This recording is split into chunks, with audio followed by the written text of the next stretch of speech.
गरुड़ तहसील में आज तहसीलदार निशा रानी की अध्यक्षता में तहसील दिवस का आयोजन किया गया। तहसील दिवस के दौरान आम जनता की समस्याएं गंभीरता से सुनी गई। इस अवसर पर कुल 4 शिकायतें प्राप्त हुई, जिनका मौके पर ही समाधान कर दिया गया। कार्यक्रम में विभिन्न विभागों के अधिकारी उपस्थित रहे और लोगों की समस्याओं पर त्वरित कार्रवाई सुनिश्चित की। तहसील दिवस में सामने आई शिकायतों में सबसे गंभीर और संवेदनशील मामला ग्राम पाटली निवासी आरती जोशी का रहा। आरती जोशी ने बताया कि वे वर्ष 2014 से आवास योजना के तहत आवेदन कर रही हैं, लेकिन वर्ष 2026 तक भी उन्हें आवास की सुविधा नहीं मिल पाई है। आरती जोशी की आर्थिक स्थिति अत्यंत कमजोर है, साथ ही उनके पति कई वर्षों से लापता हैं, जिसके कारण वे अपने परिवार का पालन पोषण अत्यंत कठिन परिस्थितियों में कर रही हैं। तहसील दिवस के दौरान उन्होंने अपनी पीड़ा अधिकारियों के समक्ष रखी। मामले की गंभीरता को देखते हुए प्रशासन ने तत्काल संज्ञान लेते हुए संबंधित विभाग को शीघ्र आवश्यक कार्रवाई करने के निर्देश दिए। अधिकारियों ने आश्वासन दिया कि पात्रता के आधार पर आरती जोशी को जल्द राहत दिलाने के प्रयास किए जाएंगे। तहसील दिवस में राजस्व, पुलिस, विद्युत, जल संस्थान सहित सभी विभागों के अधिकारी मौजूद रहे। प्रशासन ने स्पष्ट किया कि तहसील दिवस का उद्देश्य जनता की समस्याओं का समयबद्ध और प्रभावी समाधान सुनिश्चित करना है। आशा ये है, मेरे 3 बच्चे हैं, न मेरे पास मकान है, पति मेरा 2001 से लापता है। मैं किससे उन बच्चों को पालूं पोसूं, और न मेरे पास घर है। मैं कहाँ रहूं? मैं पत्थर ढोल के अपने सिर को बाल नहीं बना पा रही हूँ। और गांव में पूछे, इंक्वायरी करें, कोई न इंक्वायरी करने के लिए इच्छुक होता है। अब मैं उन बच्चों को, चलो मैं जैसे तैसे मैंने अपनी जिंदगी वो कर दी, मैं उन बच्चों को कहाँ रखूंगी? कल को लड़का हो गया, 18 साल में प्रवेश हो रहा है लड़का, तो मैं उस लड़के की क्या परिवेश कर सकूं? कहाँ मैं 2 गाय है मेरे पास, मैं कहाँ उनको ले जाएं? मेरे 2018 में कहा गया कि आपकी मकान की इंक्वायरी आप आ गई है, मकान का सामान जोड़ो। मैंने गरुड़ जोशी जी के वहाँ से सामान उठा रखा, मैं कहाँ से उनके पैसे दूं?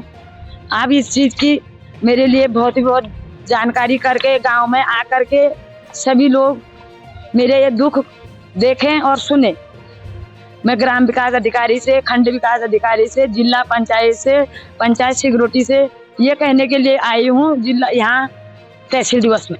अब मेरे पास ये पत्र है, आप खुद ही हमारे घर में आके देख सकते हैं। मैं टिन शेड में रहती हूँ, नहीं रहती हूँ, ये परवेश गांव से पूछ सकते हैं। उसके बाद में आगे को मुझे इतना आता भी नहीं हूँ, मैं अभी इतनी पढ़ी लिखी भी नहीं हूँ। आप कृपया मेरे वहाँ आकर के मुझे मकान दिलाने की कोशिश करें और देख के मुझे जैसे तैसे मेरे परवरिश की वो करें। मैं कहाँ रहे, तुम ऊपर से वो पड़ा है तुषार, मैं कहाँ गाय को रखूँ? वो कह रहे जिनके मकान में वो रिटायर्ड हो गए हैं 2023 से, वो कह रहे कि मुझे मेरा मकान चाहिए, अभी कल दूंगी परसों दूंगी करके मैं इतना रुक चुकी हूँ। 2026 आ गया है, अब मैं इससे बाकी क्या कहूँ? आप देखें, इंक्वायरी करें। जी, जैसा कि तहसील दिवस का आयोजन प्रत्येक माह के प्रति मंगलवार को आयोजित किया जाता है।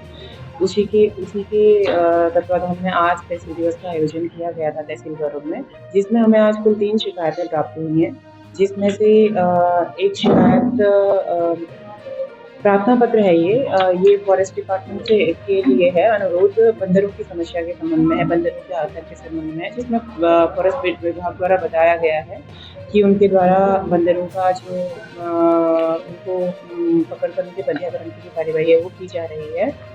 और इसके अलावा इसमें एक शिकायती पत्र प्राप्त हुआ है कटारनी से, जिसमें ग्रामीणों द्वारा यह शिकायत की गई है कि एक जो जाना लखनऊ मार्ग है, उसको लिंक करने वाली जो पैदल मार्ग है, सीसी मार्ग है, वो क्षतिग्रस्त हुआ है। उस पर जांच का इनके द्वारा अनुरोध किया है, जिस पर आज खंड विकास और राजस्व विभाग द्वारा संयुक्त निरीक्षण करके उसकी रिपोर्ट दी जाएगी। इसके अतिरिक्त एक प्रधानमंत्री आवास के संबंध में एक शिकायती पत्र हमें प्राप्त हुआ है, जिसमें खंड विकास कार्यालय को इसमें सूचित किया गया है कि इसमें नियमानुसार जांच आदि करने के उपरांत आवश्यक कार्यवाही करने के हेतु से अनुरोध किया है। तो इस प्रकार कुल 3 शिकायतें हमें प्राप्त हुई हैं तहसील दिवस में, जिनका निस्तारण मौके पर ही किया गया है, और जो भी आवश्यक निर्देश और कार्यवाही है उसके लिए संबंधित विभागों को सूचित भी कर दिया गया है।